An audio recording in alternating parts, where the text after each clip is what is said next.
जय श्री राम।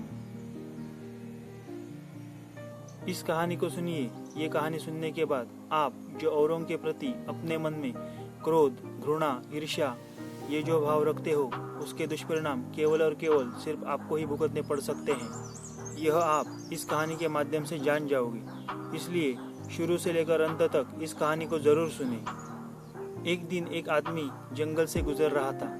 अचानक उसके पैर में एक बड़े से पत्थर से ठोकर लगी। तब उस आदमी ने उस पत्थर को रास्ते से उठाकर एक बड़े से पेड़ के नीचे रख दिया।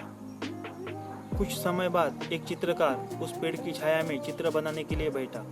चित्र बनाते बनाते लाल रंग की कुछ बूंदें उस पत्थर के ऊपर गिर गई और वह पत्थर एक दैवी शिला की भांति लगने लगा। कुछ समय बाद एक फूल बेचने वाला फूलों की माला बनाने के लिए उस पेड़ के नीचे बैठ गया। फूलों की माला बनाते समय कुछ फूल उस पत्थर के आसपास गिर गए और अब तो वह पत्थर एक दैवी प्रतिमा ही लगने लगा।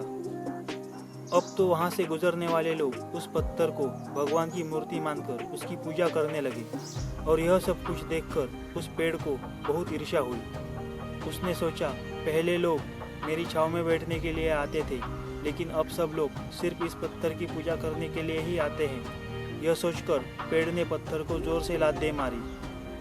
जब लोग पत्थर की पूजा करने आए तो उन्होंने देखा कि पत्थर उस स्थान पर नहीं था।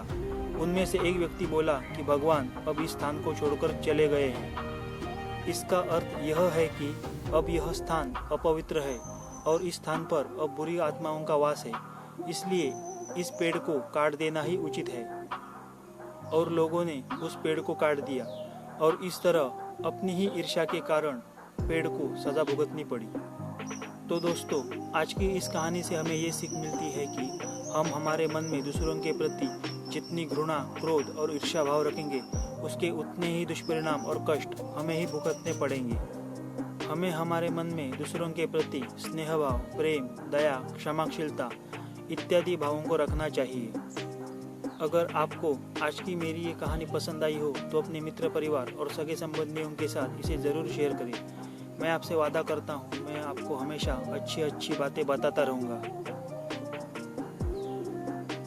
जय श्री राम।